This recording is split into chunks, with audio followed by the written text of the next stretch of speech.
Hello students, कैसे हो आप सब। उम्मीद करता हूँ आप और आपकी जो स्टडी है वो बहुत अच्छी चल रही है। आज की वीडियो में हम 8.1 के क्वेश्चन नंबर 9 को डिस्कस करने वाले हैं। इसके पहले जितने भी मतलब कि जो भी हमारे क्वेश्चंस हैं, एग्जांपल्स हैं, इसका बेसिक है, वो सब कुछ हम लास्ट वीडियोस में डिस्कस कर चुके हैं। सबसे इंपॉर्टेंट इसका बेसिक है, बेसिक के बिना हमारी गाड़ी नहीं चलेगी। तो इन सभी वीडियोस का लिंक आपको नीचे जो है वो डिस्क्रिप्शन बॉक्स में मिल जाएगा। तो क्वेश्चन को पढ़ते हैं, बड़ा ही इंपॉर्टेंट क्वेश्चन है। In triangle ABC right angle at B, क्योंकि राइट एंगल ट्रायंगल है जिसमें राइट एंगल कहाँ पर बना हुआ है, बी पर, ये बहुत जरूरी होता है। तो tan A हमें दिया हुआ है 1/√3, फाइंड दी वैल्यूज ऑफ। अब देखो यहाँ पर दो क्वेश्चन हैं, कहने को तो दो क्वेश्चन है बट एक्चुअल में ये एक ही है, ठीक है। साइन ए, देखो बेसिकली हमें ना tan A की वैल्यू दी हुई है, हमें sign A cos C, cos A sign C, cos A cos C, sign A sign, मतलब कि इनकी वैल्यूज चाहिए। यहाँ पर जो सीखने वाली बात वो बस यही है कि तो क्वेश्चन डिफरेंट मतलब पूछ लिया, डिफरेंट तरीके से पूछ लिया।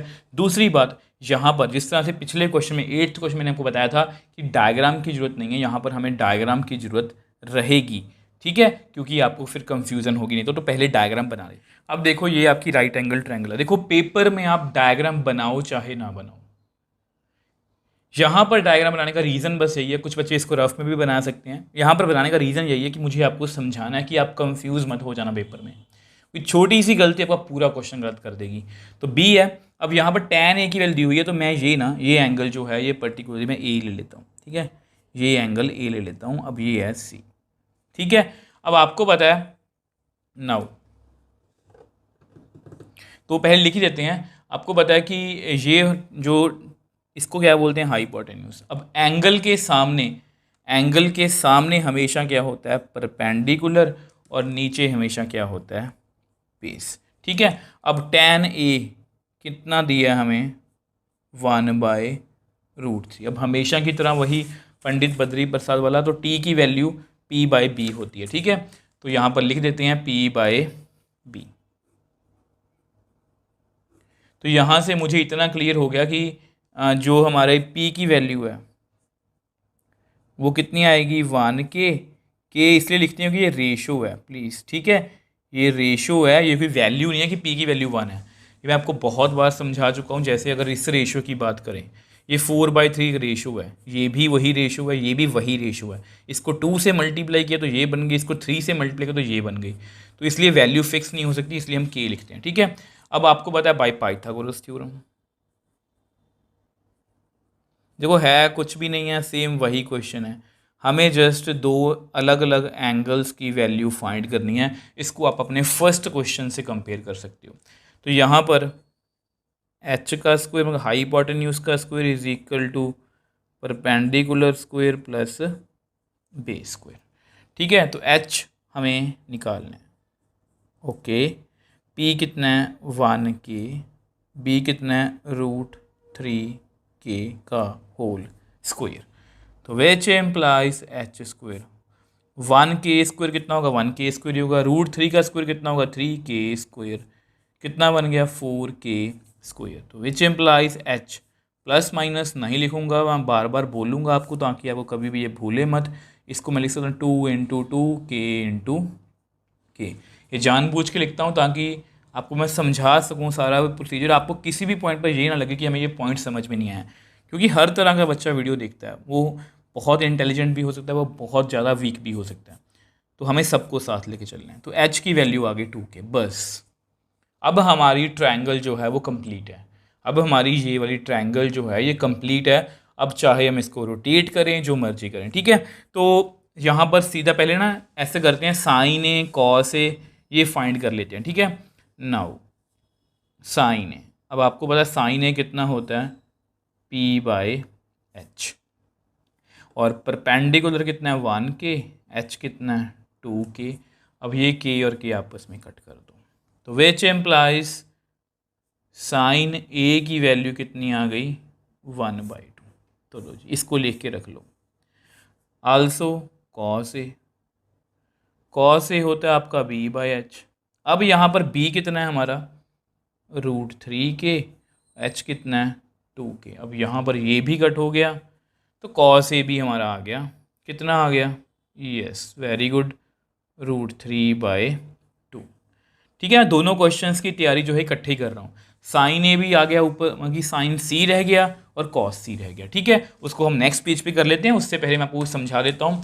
देखो, अब मैं चाहूँ तो मैं, अगर मुझे वीडियो को जल्दी ख़त्म करना हो या मुझे जस्ट टाइम पास करना हो ना, तो मैं कहूँगा कि साइन सी यहीं से निकाल लो, ये परपेंडिकुलर, अब ये बेस है। ठीक है, तो मैं यहीं से बोल सकता हूँ, बट मैं आपको इसलिए नहीं बोलता हमेशा, क्योंकि फिर से वही बात, बहुत से इंटेलिजेंट बच्चे जो होते हैं वो यहीं से क्वेश्चन को समझ जाते हैं, बट बहुत से बच्चे ऐसे होते हैं जो फ़र्क नहीं कर पाते। यहाँ पर हम ट्रायंगल को रोटेट करेंगे ताकि यहाँ पर सी आए।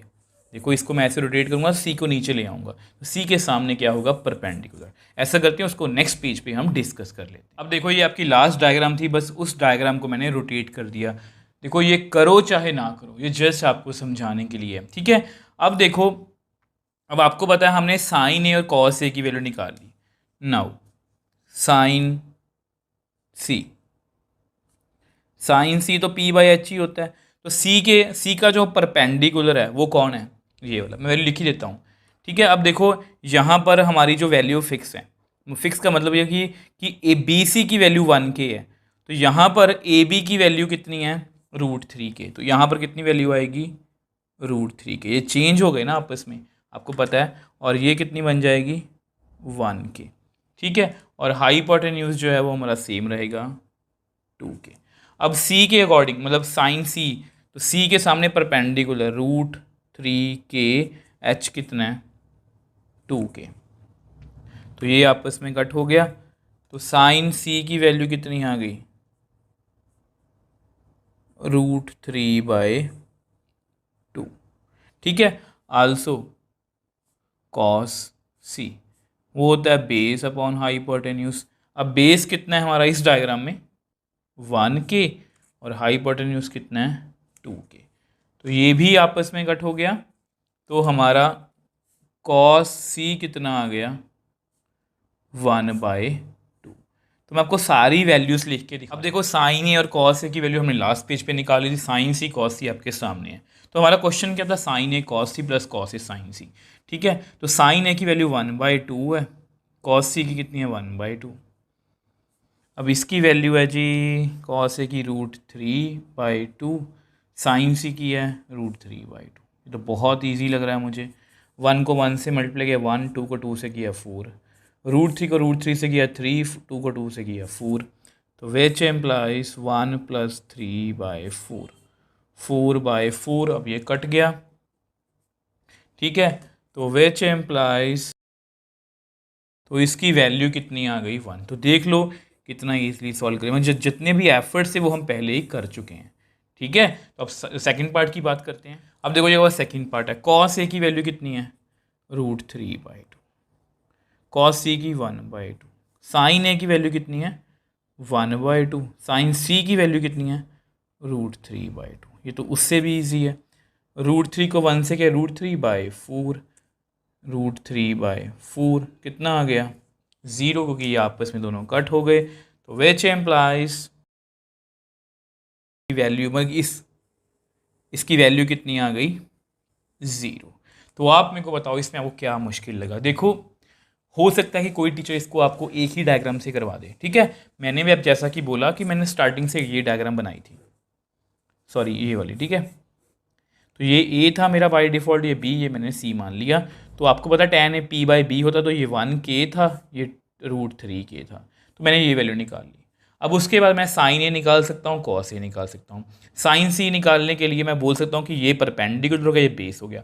वो जस्ट आपको कन्फ्यूज़न ना हो इसलिए मैंने 2 डायग्राम्स बना दी, ये मतलब ये रोटेट करके बनाई है। अदरवाइज इसका कोई लॉजिक नहीं है, जस्ट आपको समझाने के लिए था। अगर आपको समझ में आ गया तो मेरा पर्पज़ सॉल्व हो गया। ठीक है, देखो, समझने में, क्वेश्चन को समझने में और क्वेश्चन को सॉल्व करने में पेपर में ये फ़र्क होता है। क्वेश्चन को समझने में हमें 10 मिनट भी लग सकते हैं, 15 मिनट भी लग सकते हैं, बट अगर हमें क्वेश्चन आता है तो उसको करने में हमें 2 मिनट ही लगेंगे। तो इस बात को हमेशा फॉलो किया करो। ठीक है, तो ये जस्ट आपको समझाने के लिए था। अगर आपको फिर भी कोई डाउट है, मुझे नीचे कमेंट बॉक्स में लिख सकते हो, मुझे इंस्टा डायरी पर मैसेज भेज सकते हो, मैं हमेशा आपका रिप्लाई करता हूँ।